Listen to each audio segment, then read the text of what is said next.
Shalom, my friends. Shalom, my enemies. This is your old pal, Rabbi Sol Solomon, founder and spiritual leader of Temple Sons of Bitches in Great Neck, New York. And I am very excited and very delighted to be talking to someone who's coming from very, very far away, all the way over in Europe, ladies and gentlemen, a very talented fella who has been on Broadway doing a show about George Gershwin. He has also done biographical musical pieces, both virtually during the pandemic and in person all over the world, of people like Beethoven and Puccini and Rachmaninoff and Bernstein, oh, Leonard, of course, and Chopin and Debussy and Sholem Aleichem, which is the most important one, and Irving Berlin as well. He's got many albums, including, oh boy, he's on a record called Love Songs of the Yiddish Theater. Ladies and gentlemen, please join me in welcoming to the neighborhood,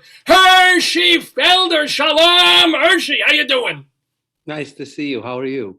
Nice to see you too. So is your name actually Herschel? Was it Herschel and you call yourself Hershey or Howard Hirsch? But my grandfather's name was actually Hershey also. Was Hershey Hershiel? Hershey, just Hershey. So is it all Western? Is it all Ashkenazic? Is it Sephardic? Where are you at with all that? I'm first generation North American. My whole family was born in Europe, Budapest, and Poland. So is that why you have a certain pull? Because you're not living in America. Are you in Florence or where are you now? Florence, in Italy. Mm-hmm. Isn't it the most beautiful? I mean, for me, Jerusalem, of course, is the most. But isn't it the second most beautiful place on earth? Yeah, it is. All right. Well, where else? Where else? Well, you've been all over. What are your most favorite places all over the world that you've been or played in? Here in Paris, lots of North America. So I think the idea is wherever you play, it's your favorite place when you're there. Otherwise, it's hard to get through. No? But you live there. You have a place. This is your main. This is home. Yeah. This is what I call home. Yeah. What time is it? Is it like 6 hours later than there? What time is it? No, well, now 5 because you've changed clocks. We only change, I think, next week. So it'll be 6 hours next week. I'm old school. I just have a sundial. I don't bother with clocks or anything like that. Thank you for at least giving me a smile. I'm trying to make you laugh. It's not working, but we'll get there. I laugh eventually. Don't worry. Good.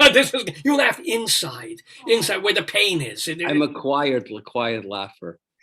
So let me ask you: when did you realize that these fingers were going to be your life? When you were just going to be like, huh? When I was 3 years old, I was playing for my grandmother at an old age home, and I wasn't playing. I was banging on a piano for my grandmother at an old age home, and the lady who was running the flower shop next door came in and said, "Either give him piano lessons or kill him, one or the other."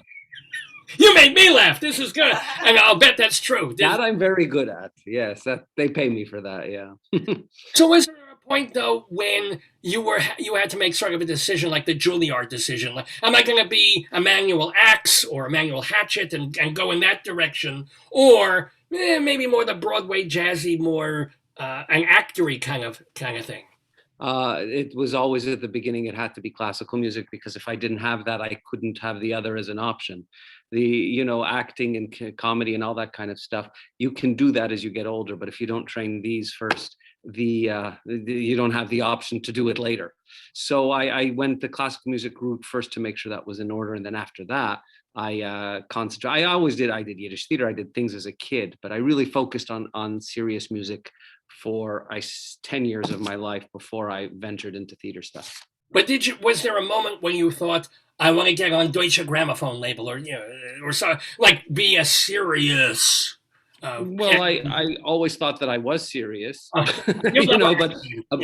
in terms of having, aspirations, the aspiration for me was just to make music. I never thought in terms of being this or that or playing in Carnegie Hall. I've done all these things. So, but I think it's just really about doing good stuff. There are a lot of people who judge, success by the names they can drop. I judge success by the amount of notes I can play well. I don't know, Oh, all right. So how much do you have to, by doing these shows that you do? Do you even have to practice? Do you do scales, or is it just naturally you start playing? Oh, no. Every single day for many hours every day. Mm-hmm. Was that absolutely?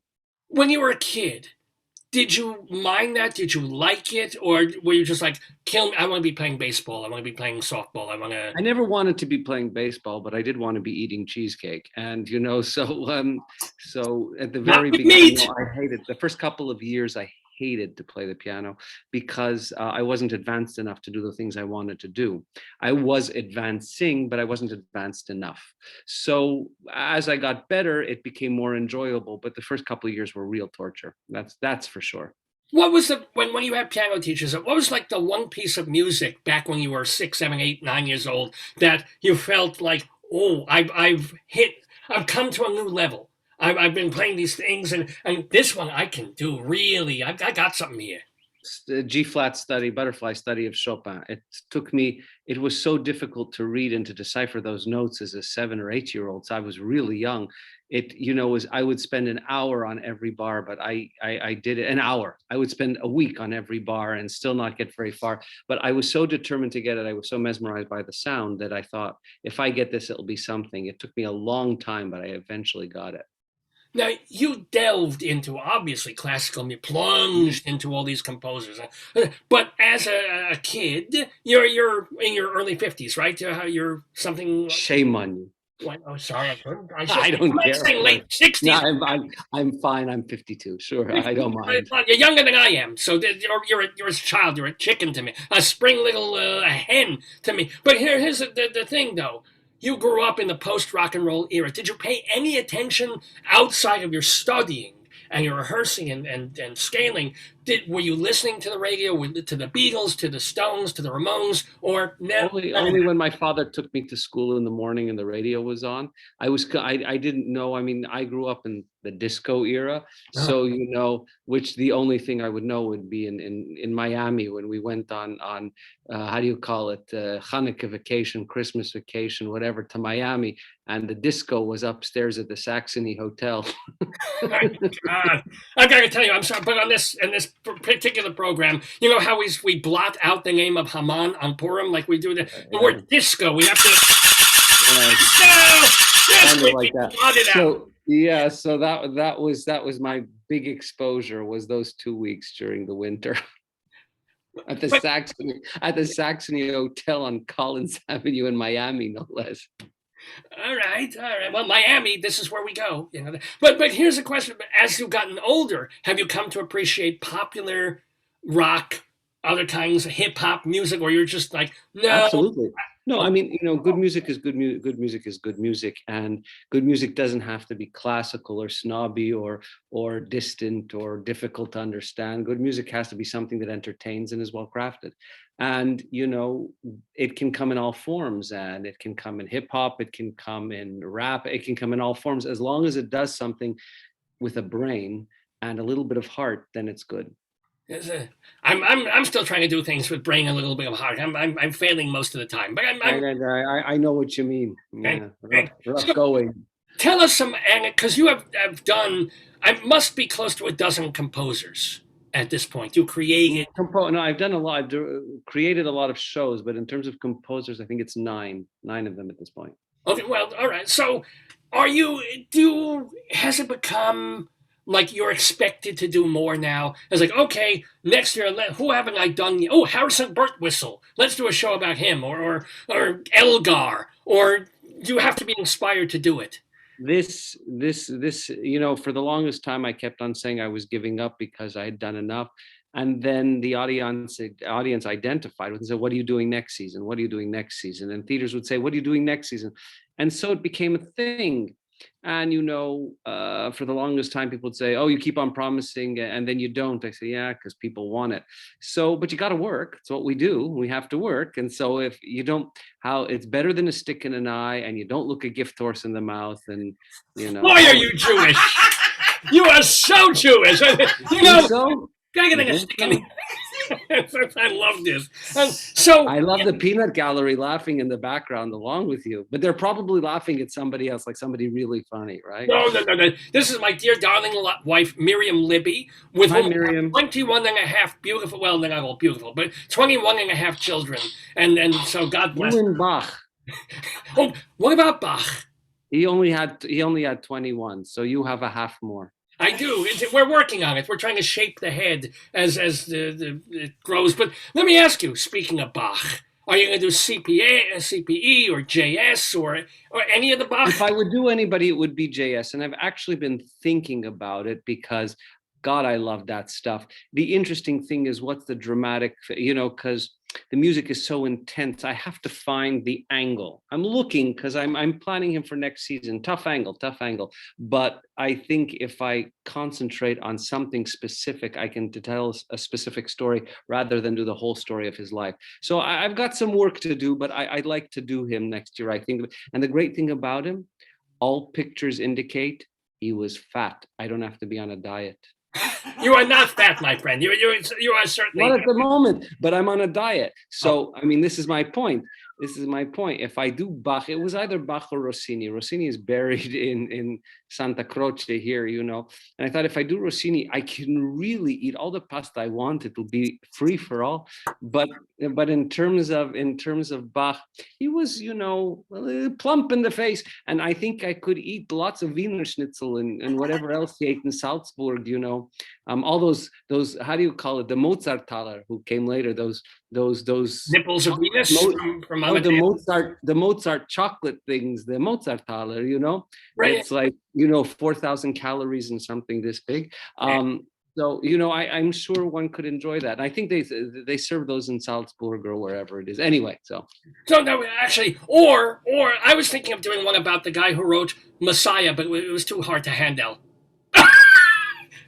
You're trying. Nothing. I apologize. That's on the lines of it. If it isn't Baroque, don't fix it. But yeah. Thank you, sir. So in doing people, I'm gonna throw out a name of a composer that you've already done a thing about, and can you, if you don't mind, sharing like an interesting, unusual, funny anecdote about that composer when you were doing your research of like, oh, I'll bet you didn't know that Rachmaninoff. Okay, so are you asking with Rachmaninoff? Yeah, like give me a Rachmaninoff, a tidbit, if you will. Rachmaninoff at the end of his life was in Beverly Hills. And he had made his, he'd run away from revolution, and he had run. And then he was back in Switzerland. And finally, when the winds of war were coming in 1939, he said, got to get out of here. Went to New York, from New York, Paris. And then he went to Los Angeles for a few contracts. And somebody took him to Disney Studios. And this is such a great story. And they showed him Mickey's first film, which was Mickey's Opry House, which features Mickey playing Rachmaninoff's Prelude, Opus 3, number 2, right? Da da dum ba da dum. Anyway, it features it, and Rachmaninoff said, "I have seen many a great pianist play this prelude brilliantly. I have seen many an amateur pianist massacre this prelude, but never have I been so moved by it as I have by this performance by a mouse." Oh, that is. Was he joking? Was he being sweet, or did he actually feel like the connection of film and music, or was he goofing? Can you tell? It's hard to tell because he was notorious for having, what did Stravinsky? Yes, Stravinsky called him a 6.5-foot scowl. It's just funny. He was not. But Benno Moseyevich, the great pianist, said, he who did not know Rachmaninoff did not know how funny he was. And so most people didn't know him because most people didn't think he was funny. But apparently he did laugh a lot, and apparently he had a very witty sense of humor. But Rachmaninoff, people always asked him, why don't you say anything? Why are you always so stone-faced? He said, because I learned as a young man, if you have nothing nice to say, don't say anything. And I should have learned that. He never talked about other musicians. He didn't, he really was a great artist. But I always found that story to be charming. Rachmaninoff is in, Disney Studios in Burbank, watching Mickey's Opera House, playing a mouse playing his prelude, and he probably thought it was totally ridiculous and funny. No, but here's the interesting. Do you tell that story in your Rachmaninoff show, or is that just that story does appear? It appears as an anecdote in reference to something else that's happening, but it appears as an anecdote. Yes. How much when you first craft one of these bio musical performance Mhm. things. Do you have like 4 hours of stuff that you then have to whittle down, or do you come in close? Do you come in like an hour 45 and then you realize I gotta take it down to an hour 35? I've gotten better at knowing what works earlier on, because you never. If there was a recipe, then we'd all be rich and famous, and we'd all be able to do it. So there's no recipe, but the idea has to be good. The story has to be concise, and it has to really read properly. And I've gotten better over the years in putting that together before I actually go into production. So a lot of production is about really just making it elegant and putting it together and making it work, um, which is very hard in its own right. But I've gotten very good at self-editing before I get up there. And then when I'm up there, I can tell you right away what works and what doesn't, because the moment you open your mouth in front of an audience, and in this business of doing it on film, a lot of this stuff on film, it's really quite complicated because you don't have the luxury of actually running it in front of an audience to seeing what works and what doesn't. But what you do have is that you can sit back and watch what you've done, and in the test film and so on, and go, okay, that doesn't work. So you can be your own audience for this kind of thing, which actually is quite interesting, and not a luxury that I have in the theater, of course. And the thing is, it seems like every month and a half you've got a new composer. So Mm. personally, you're doing the Sholem Aleichem thing, and then 5 weeks later, well, no, you're doing the Tchaikovsky thing. Wait, you're doing the Rachmaninoff. I mean, it's sort of Yeah, if you non-stop. when you tour though, do you keep like three or four in your head, and you do one in 1 week and one in Sometimes, another? sometimes more. I've done 3 different ones on a day.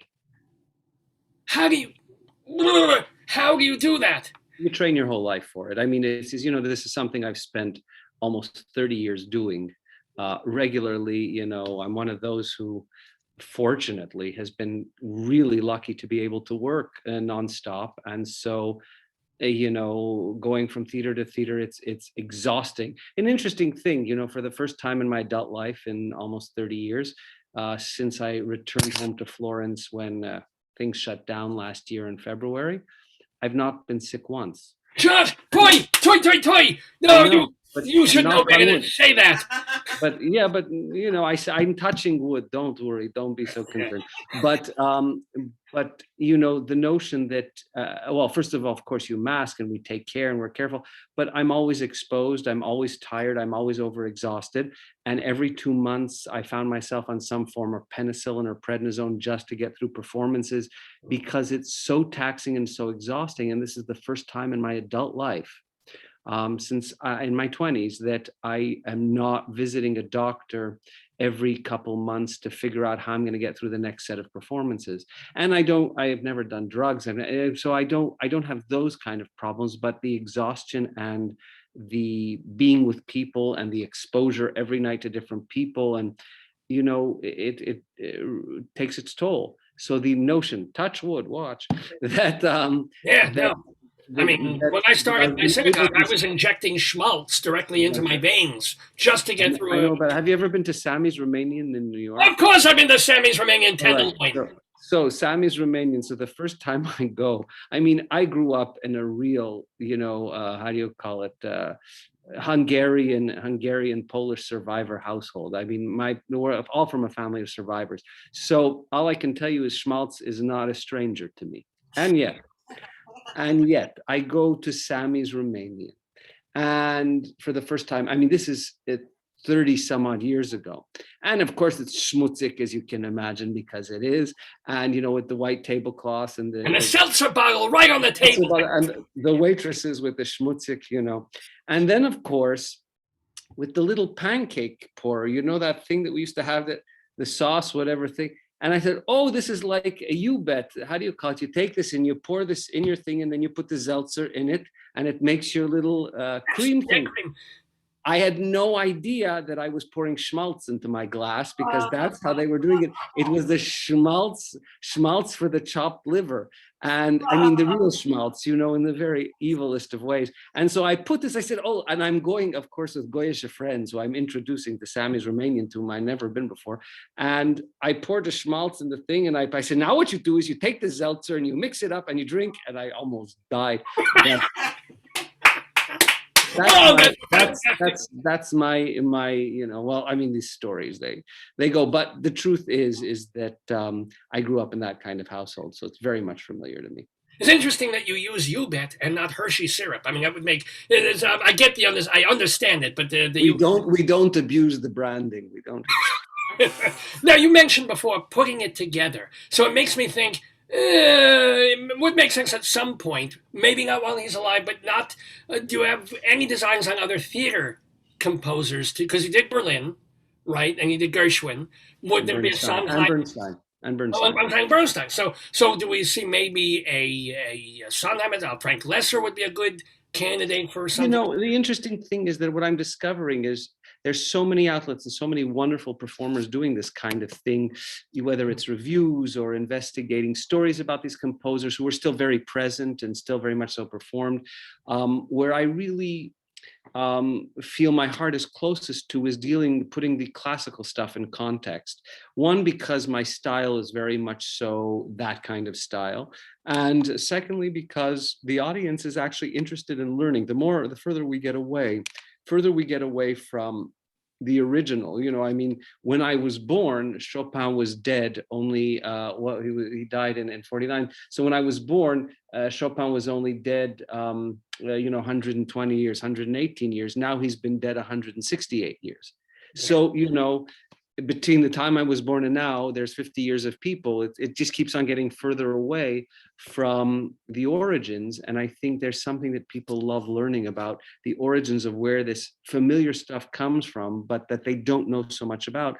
And yet, in terms of the American, how do you call it, songbook and so on, there's so many people who are so wonderful, who do it so beautifully, that I'm not sure they need me. I mean, but where I do believe I am needed is in continuing the education and the entertainment value of classical music, and also the notion that when it comes to classical music, once upon a time it was contemporary and it was actually cool, and so it's not this old stuffy stuff that nobody should understand, or so a lot of that has been fun, and it's where my heart is, really. I mean, I was going to do a performance of John Cage, which is really, you just sit there at the piano for all I have to say is, if you're enjoying God, John Cage, more power to you.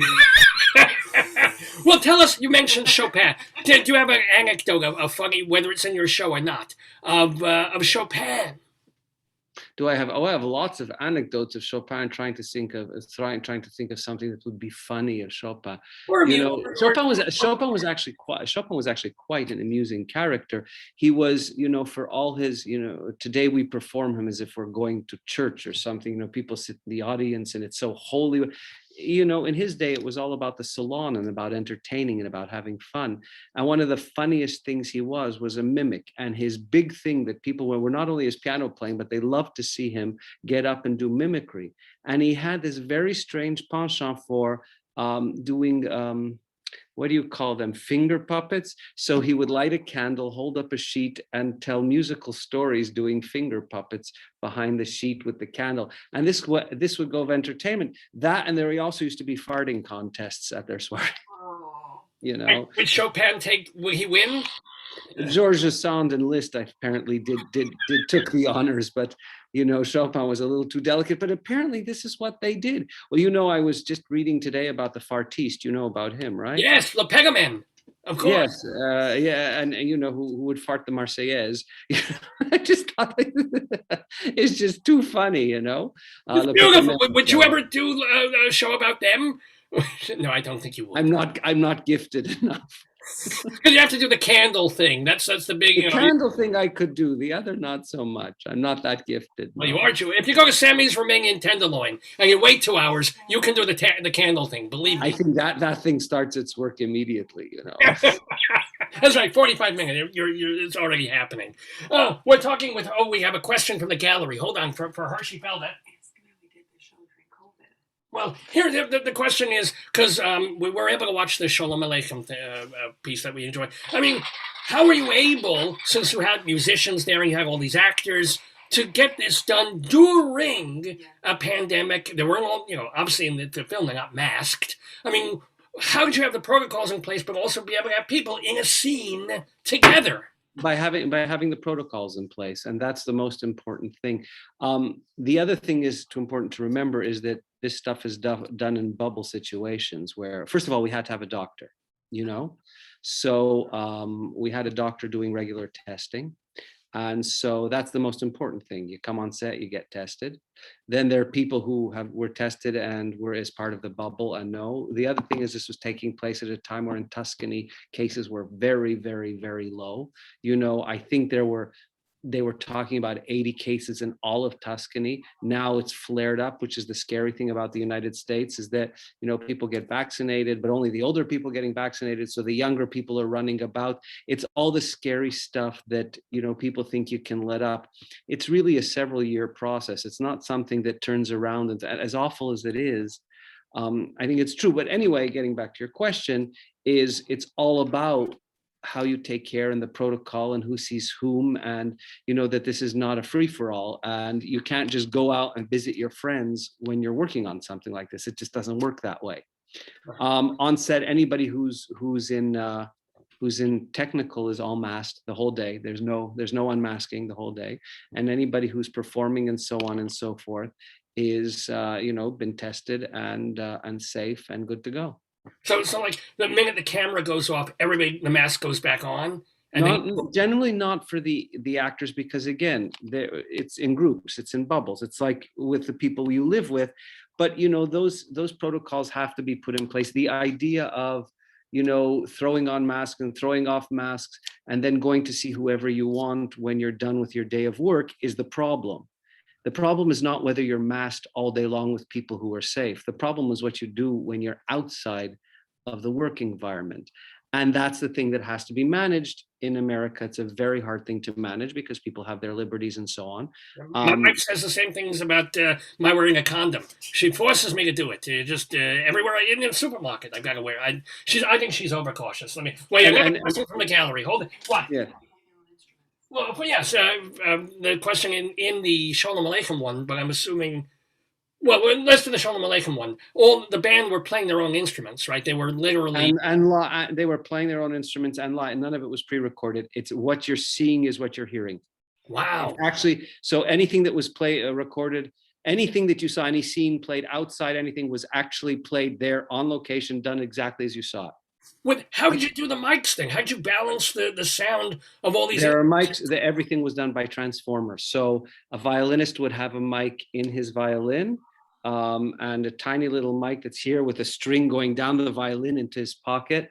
That's how the whole thing was done, so that wherever you were on the set, you could be fully recorded and fully heard. So, because to me, the whole thing is not about pre-recording it and setting a film to pre-record, because that's nonsense. To me, the whole thing was very strictly about really giving real performances. Otherwise, it's sort of pointless exercise. And I'm fascinated by that. So you don't have to tell me, but I'm curious to do that. So it was about a 75-minute piece, as I recall. 80 with minutes. Music, yeah. Band, with actors, with how much does that cost to do? Because you see, most theater companies, they're doing a Zoom thing. They got a couple of actors, they got some backdrops, they read a script, and then they try and raise money as a benefit for. This is more like a real serious television. It's a production. Yeah, these are productions. Yes. Well, I run a production company, so the costs are significant. And sometimes it's a lot about asking favors, but never of the artists. In fact, one of the things that was very important to me with this was not about fundraising, using the artists to donate. Every artist, including the kids, and you saw their kids on set also, right. Every single one of them was paid. Every single one. And to me, that was the only way I would do this, is that all the artists, all the contributors are paid. Otherwise, there's no point to do it as an excuse to make movies or so on and so forth.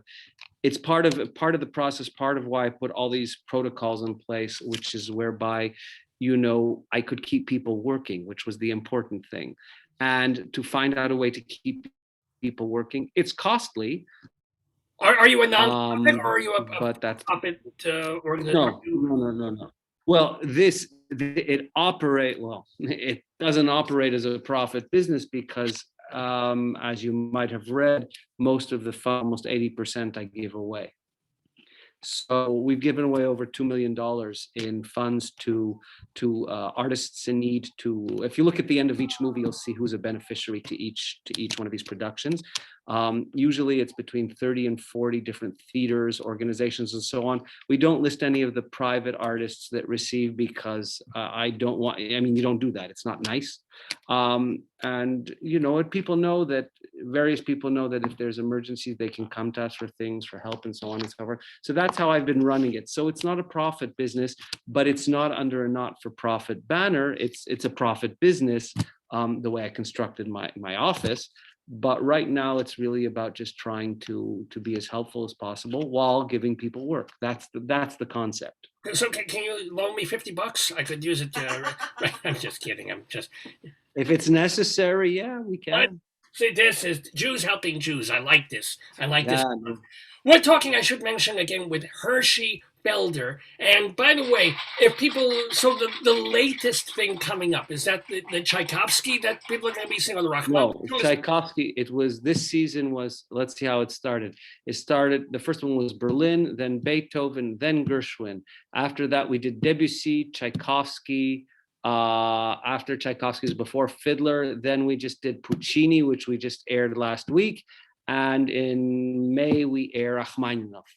Wow. Do you know who? I mean, I know you said you were thinking about Bach, but who's coming after? I'm beginning to craft the season to see what it looks like, to make it interesting, unusual, different places. I think Schubert's going to be in there. I think we're going to have Schubert and Bach, pretty much for sure. And then I may be investigating some other very curious things. Oh, I mean, do you ever want to go far? Because you did one that was based on a book involving sort of a Holocaust thing. Mona Golombek, yeah. Yeah, so are you thinking about something that isn't, here's a composer. Why not? Yeah, no, I'm asking, but... Yeah, absolutely. I've got all kinds of things. They're all musical related. That not musical as in American musical, but musically related. So yes, absolutely. 100%. Speaking of the Holocaust, and if you're Jewish, you can't not speak about the Holocaust. You mentioned you come from a family of survivors. So certainly your grandparents, because your parents would be too young, but your grandparents. No, not at all. My father is 92, and they escaped in 39, but his sister had to be left behind because she was sick and she perished at Auschwitz. So I come from an immediate group of survivors, but only the immediate family survived of any. My grandfather lost 6 brothers and sisters. My grandmother lost 14 brothers and sisters. So everybody was wiped out. How did your father get out in 39? What did he have to do? My grandfather had come here in 32, had come to Montreal in 32.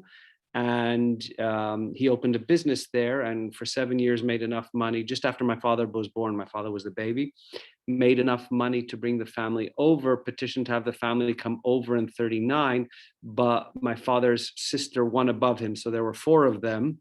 There were 5 of them. The sister above him, she had to be left behind because she had some kind of cough or something or other, and they got out just in time before the war, and she was left behind. And the amazing thing is that the Polish consulate was sending my grandmother letters 10 years after the war that that they had found her and that they'd be sending her. She had died right at the beginning of the war. So, yeah, interesting stories. fun stuff. Speaking of Montreal. You have a very significant Canadian connection there. Aren't you married to the former Prime Minister of Canada? How'd you hook up with that? How'd you meet her? Let alone marry her? I played a concert in her honor, and apparently I played well. Ask if he likes ice wine. I'm getting the question, do you like ice wine? Since the Canadian, we had a bottle of it and I served it to guests and they seemed to like it, but I don't know from it very much. But I know we got three little bottles as a gift once. I'm not much of a wine drinker, so I'm the wrong person to ask, but apparently ice wine is very nice. Actually, my wife's favorite wine is, I want to go shopping. That's a little old Jewish. Yeah, okay. Nothing. All I'm going to tell you is this, you will pay for that dearly later. Oh boy, am I gonna. It's going to cost you. So what is your wife doing? What does an ex-prime minister do? I always wonder about this. What do people do when they get out? Or maybe I try to make the world a better place. In fact, at this very moment, the Prime Minister of Canada has asked her to chair a committee, which is, I think, several years in running now that she's done this, to put forth new proposals for justice. How do you call it? Supreme Court justices. oh, So because she comes from a history of that, she was the Attorney General and Justice Minister of Canada, the first woman to have done so. And so the Prime Minister has tapped her for this. And it's, I think, the third year that she's doing this, and fourth time that she's doing this. And so that's what she's busy with now, among all her charitable things and speaking and so on and so forth. And it's very interesting because now the world has turned, as we are doing, to Zoom. And while she has to get up sometimes in the middle of the night to do these lectures and conversations, depending on where it is in the world, it certainly is better on the health. I mean, the idea, and I don't know what your regular business is, but the idea of not having to get on a plane every 5 minutes is really a nice thing. And between the two of us, there was so much perfect for your show. Schlepping, you can't imagine, the schlepping was unbelievable. And it's just exhausting after a while. And also, you can only imagine that it does. I mean, it gets to you, it makes you sick, all that schlepping, all that getting on a plane. It just physically it wipes you out. So the notion that we've been able to be in one place for a year is strangely the silver lining. I don't think it's a gift because it's been wrought so much tragedy on the world, but for us, at least, there is a silver lining to be able to be home and to just be healthy for the first time in 30 years. So, there's that. but are you planning for late 21 into 22 of in-person performances? The virtual stuff is great, but do you see yourself? Are you already booking venue? Well, I mean, when I left, I had 2 years of contract left. When it stopped, I had 2 years of contracts, all of whom maintained the contracts. So it's not as if they said, this is canceled, this is canceled. All these theaters, and I've been supporting all these theaters with these. Uh-oh, you froze. We've lost you temporarily. You're with these films ever since. Am I back? Hello? Am I back? Yeah, now Am I you're back. You froze for about 5 seconds there. Welcome. Yeah, this is your internet. It's now it's stable again. Are we back? Yes, I'm hearing you. You're probably delayed hearing us, but now you're back. Welcome back. Okay. Shalom. Welcome back. Okay. Yeah, it's just instability of connection. Anyway, so the I had all 2 years of contracts booked, and none of those disappeared. They're all there. The question is not whether am I planning to go back. The question is what the reality is. And nobody knows what the reality is. Nobody knows what's going to happen. I think people are very hopeful, and I'm glad that people are hopeful, because I think we need to look in the direction of starting again. I don't know. There's so much that's still unknown in terms of these new strains. If what we're seeing here in Europe is going to take hold in America, and they're saying these new strains are going to take hold in the next 2 months, we don't know. I mean, we're going into lockdowns here again. I mean, in Italy, all over Italy. France just announced their lockdowns. It's kind of crazy system of lockdown, but they just announced theirs, and it's because not everybody's vaccinated. And even people don't know how the vaccines are going to react, or that people are going to react to the vaccines with the new strains and so on. The idea of theater and people gathering, I'll tell you this, it's a little bit scary from an artist's point of view to be in a theater with people coming every night, because you have no protection, really. You don't. The people get to go and come every night, so they only have one exposure. The artists have nightly exposure, so that's a complicated thing to look at. And I'm not a chicken, I'll go and do things and so on and so forth. I'm not afraid of that per se. I'm careful, but not afraid. But by the same token, our audience is going to be that ready to come back. I think you'll have your diehard, your steadfast audience goers who will come, but so far this week, 2 separate critics, well-positioned critics, said to me, I'm not really in a rush to go back. It's hard work as it is, 6 nights a week going to the theater. It's a lot of work, and I'm getting what I need off the Zoom to go once in a while, short of something important. But do I want to really risk going back again and again an exposure when we just don't know in these times. I've always thought that it's a much longer process than this, a year and a half, and then all of a sudden, the switch is on, the vaccine goes. But I don't know anything. I'm not a doctor. I don't know from anything. I'm guessing. The idea is, if I have to fulfill a contract, I will. But I'm not rushing to either until more is just known in terms of how people take care of themselves. Again, when we're on a set, we know where everybody goes and what they're doing. When you're getting together with a crowd and an audience, talking to them, singing, breathing in air, all this stuff, you just don't know.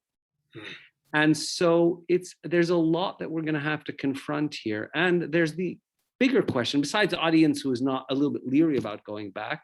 I mean, do you really want to go to a theater and even 4 feet away, sit next to somebody who has a coughing fit? They could be perfectly fine. It's a psychological thing. So a lot of that has to be worked on. And then the real issue is, when you have millions and millions of people out of work, it's not just the people who don't go to the theater who are out of work, it's everybody. So you have a lot of people who are not finding the extra funding, and I think for a while are going to hold on to their extra funding, and maybe they'll do a Zoom for $50 or $30 or $20, but will they spend $180 and $200 and $400 to go to the theater? I think there are people who can, but people who save to do it, I'm not sure that's going to be a priority. I don't want to speak for anybody. I just suggesting that I don't know.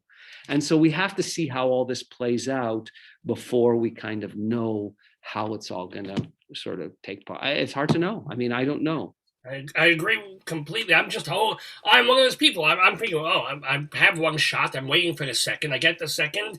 I like to feel that, okay, I can start doing. I don't know yet. You don't exactly. You don't know. I still give. Exactly. You just don't know. You'll feel safer, and you'll still be. But I think a year has trained us very, very careful and very safe. And how quickly are we going to let down that guard, which is a wise thing, I certainly wouldn't. Actually, you're freezing again, I'm afraid. Yeah. Hold on. Oh, you're back. It's cold. How's this? Better? A little better. We just have. Can you see me? Anyway, I see you. I hear you again. You're back. I think. Right. Okay. Great.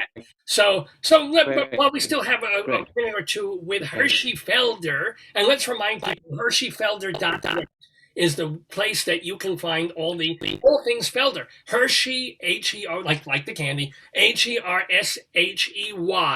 Felder, FELDER.net. And this is where you can find out how to buy and see all that, not just the upcoming shows that you're, but they can still go back, right, and see the show. Absolutely, the whole season. Yeah. Mm-hmm. Yeah. Look, can I ask? One of the people who've been on this program many years ago was Theodore Backel, and it rather surprised me to read that you were close friends. I mean, we're going to be a huge age gap, but how did you become friends with Theodore Backel?